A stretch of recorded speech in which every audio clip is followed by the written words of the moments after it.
आज के इस वीडियो में मैं आपको दिखाऊंगा कि कैसे आप बिना किसी कोडिंग के एआई को यूज़ करके मैक्रो एनेबल्ड इनवॉइस टेम्पलेट बना सकते हो, जो आप छोटे बिजनेसेस को सेल करके आपका सेकेंड इनकम जनरेट कर सकते हो। इस इनवॉइस में आप देख सकते हो, जैसे ही मैं कंपनी का नाम चेंज करता हूँ, बाकी सारे डिटेल्स भी ऑटोमेटिकली चेंज हो रहे हैं। और इस इनवॉइस को आप जस्ट एक सिंगल क्लिक में इसे पीडीएफ में कन्वर्ट कर सकते हो। इनवॉइस का नाम और कंपनी का नाम के साथ आपका इन पीडीएफ जनरेट हो चुका है। ये देखिए, आपका इनवॉइस पीडीएफ फॉर्मेट में जनरेट हो चुका है, जो आपके कस्टमर्स को आप डायरेक्टली फॉरवर्ड कर सकते हो। और एक सिंगल क्लिक में नया इनवॉइस जनरेट हो जाएगा, जो इनवॉइस का नंबर चेंज हो चुका है, बाकी सारे डिटेल्स भी क्लियर हो चुके हैं। ये सब आप बिना किसी कोडिंग के जस्ट एआई को यूज़ करके आप बना सकते हो। मैं आपको स्टेप बाय स्टेप इसका प्रोसीजर बताता हूँ, वीडियो के लास्ट तक बने रहें। ये मैंने एक इनवॉइस टेम्पलेट बनाया है। एक अलग शीट में कस्टमर लिस्ट डाला है, जहाँ कंपनी का नाम, ओनर का नाम, एड्रेस, एड्रेस टू और ईमेल आईडी मैंने ऑलरेडी एक टैबुलर फॉर्मेट में इंसर्ट किया है।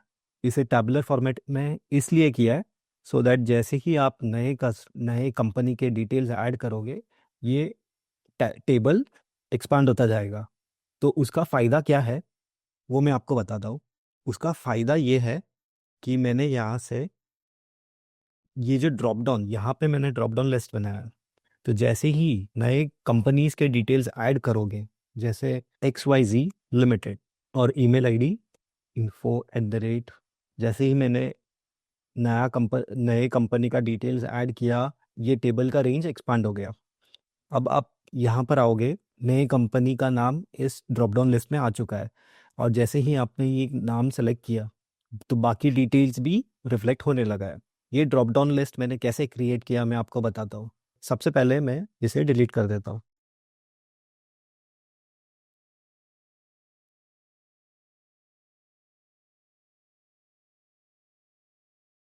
यहाँ सबसे पहले मैं जाऊँगा फॉर्मूलाज में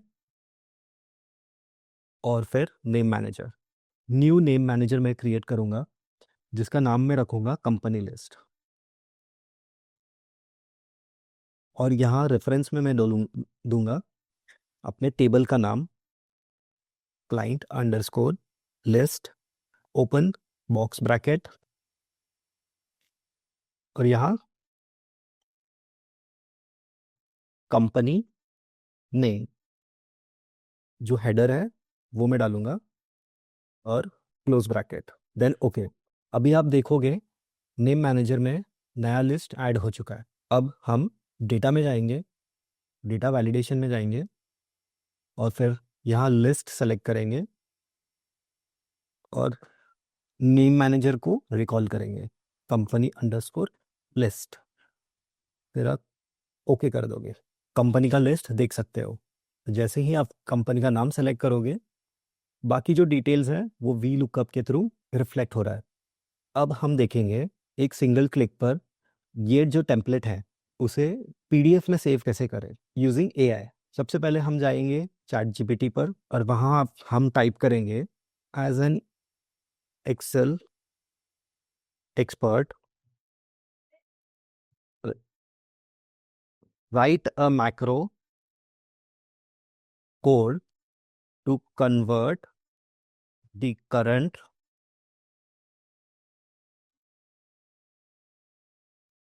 sheet into PDF and save in a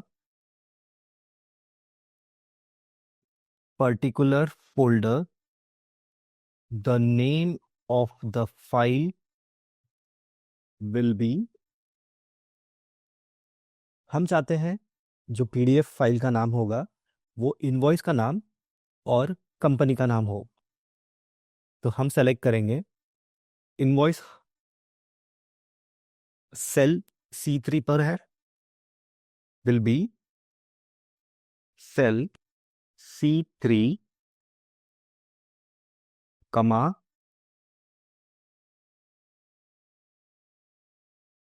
dash कमा कंपनी का नाम है B7,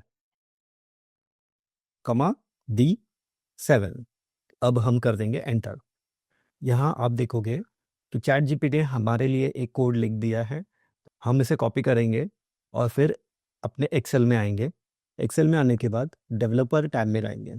अगर आपके एक्सेल में ये डेवलपर टैब नहीं दिख रहा है तो सिंपली रिबन पे राइट क्लिक कीजिए, कस्टमाइज द रिबन, और यहाँ आप डेवलपर टैब देख सकते हो। अगर ये अनटिक होगा तो इसे टिक कीजिए और ओके कर दीजिए, तो आपका डेवलपर टैब आ जाएगा। ये आने के बाद आप विजुअल बेसिक में जाओगे, फिर यहाँ राइट क्लिक करोगे और इंसर्ट मॉड्यूल, जो चैट जीपीटी से कोड कॉपी किया है उसे यहाँ पेस्ट कर दीजिए। पेस्ट करने के बाद आपको फोल्डर का पाथ चेंज करना पड़ेगा। मैंने एक सेपरेट फोल्डर बना के रखा है जहाँ पर मैं चाहता हूँ कि सारा पीडीएफ फाइल सेव हो। उस फोल्डर का मैं पाथ सेलेक्ट कर लूँगा और यहाँ मैक्रोस के कोड में वो पाथ चेंज कर दूंगा। पाथ डालने के बाद आप स्लैश डालोगे और फिर आप सेव कर दोगे। यहाँ पर एक छोटा सा हम बटन बनाएंगे जिसको वो मैक्रो असाइन करेंगे, सो दैट जैसे ही हम उस बटन पे क्लिक करें तो वो मैक्रो रन हो। तो अब हम जाएंगे डेवलपर टैब। डेवलपर टैब जाने के बाद यहाँ इंसर्ट पे क्लिक करेंगे और ये बटन सेलेक्ट करेंगे।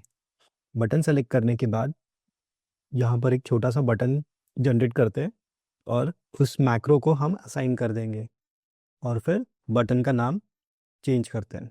अब उसका फॉन्ट इंक्रीज करते हैं, बोल्ड कर देते हैं। अभी आप देखोगे जैसे ही आप इस बटन पर क्लिक करोगे वो मैक्रो रन होगा। मैक्रो रन होने के बाद ये इनवॉइस आपके पीडीएफ में सेव हो जाएगा आपके दिए हुए फोल्डर पर। यहाँ आप देख सकते हो आपका जो इनवॉइस है वो पीडीएफ में सेव हो चुका है। ये इनवॉइस का नंबर है और ये कंपनी का नाम, ये है आपका इनवॉइस पीडीएफ के फॉर्मेट में।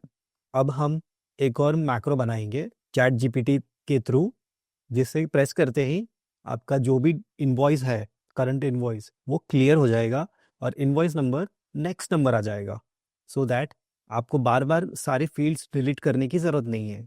तो वो करने के लिए चलिए हम फिर से चैट जीपीटी पर जाते हैं और यहाँ हम टाइप करेंगे as an Excel expert write a macro code to clear the specific cells and also add 1 to the C3 cell number।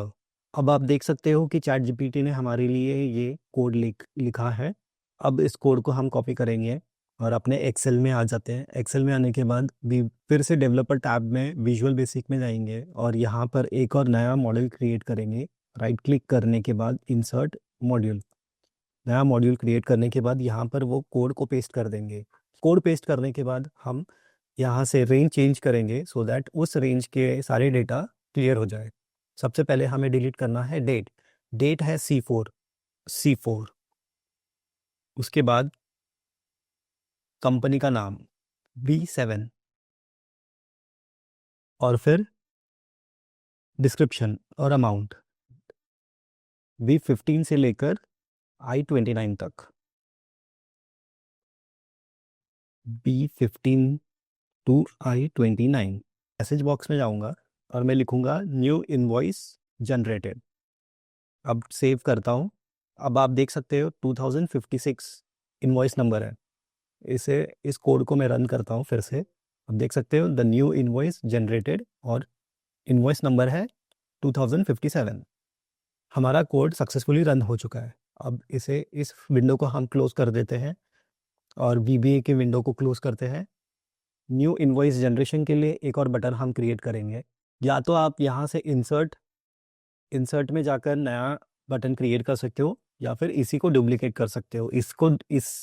इस बटन को डुप्लीकेट करने के लिए आप प्रेस करोगे कंट्रोल और फिर क्लिक करोगे इस बटन पर,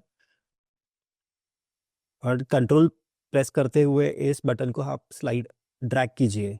अब देख सकते हो कि डुप्लीकेट बटन क्रिएट हो चुका है। इस बटन का हम नाम देते हैं न्यू इनवॉइस और इसे असाइन करते हैं दूसरा वाला मैक्रो। तो वो चीज असाइन करने के लिए हम राइट क्लिक करेंगे इस बटन पर, फिर असाइन मैक्रो पे जाएंगे। उसके बाद फिर जो करंट मैक्रो है जो अभी रिसेंटली बनाया हुआ मैक्रो है उसे हम सेलेक्ट करते हैं और ओके कर देंगे। ये करने के बाद जैसे ही आप इस बटन पे क्लिक करोगे, द इनवॉइस नंबर चेंज हो जाएगा और सारे डिटेल और बाकी सारे डिटेल्स डिलीट हो जाएंगे। इस टेम्पलेट में मैंने कुछ और एक्स्ट्रा चेंजेस किए हैं, जैसे कि मैंने रेट और क्वांटिटी के कॉलम्स ऐड किए हैं और अमाउंट के कॉलम पे हम फॉर्मूला लगाएंगे इक्वल्स टू इफ़, और इफ़ के फंक्शन को एक्टिवेट करने के लिए हम टैब दबाएंगे और उसके बाद इफ़ लॉजिक टेस्ट में इस सेल को सेलेक्ट करेंगे इक्वल्स टू ब्लैंक, तो हमें ब्लैंक देना, वरना रेट इनटू क्वांटिटी। हम ब्रैकेट क्लोज करेंगे और एंटर दबाएंगे। जैसे कि आप देख सकते हो कि यहाँ पर क्वांटिटी में अगर ब्लैंक होगा तो अमाउंट ब्लैंक हो जाएगा, और क्वांटिटी जैसे हम अपडेट करेंगे तो वो कैलकुलेट कर लेगा। और इस फॉर्मूला को हम ड्रैग कर लेते हैं नीचे तक। एक और चीज़ मैं आपको बताना चाहता हूँ, अगर मैं इसे 1 करूँगा तो 2800, तो रुपीज़ 2800 ओनली, ये ऑटोमेटिकली अपडेट हो रहा है। यहाँ पर भी मैंने एक मैक्रो कोड यूज़ किया है, वो मैक्रो कोड आपको चाहिए तो आप नीचे दिए हुए लिंक पे क्लिक कर सकते हो और वहाँ से आप डाउनलोड कर सकते हो।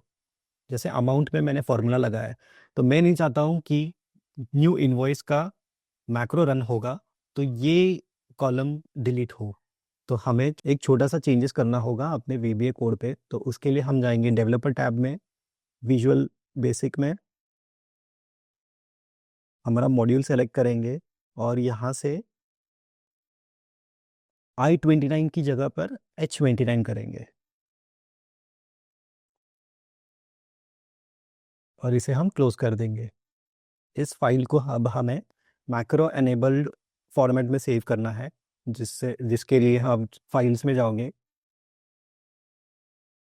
सेव एज, ब्राउज, आपका फोल्डर सेलेक्ट करोगे और यहाँ से आप एक्सेल मैक्रो एनेबल्ड वर्कबुक ये सेलेक्ट करोगे और सेव कर दोगे, जिससे आपका जो फाइल है वो मैक्रो एनेबल्ड फॉर्मेट में सेव हो जाएगा। उसका लिंक मैं डिस्क्रिप्शन में दे दूंगा।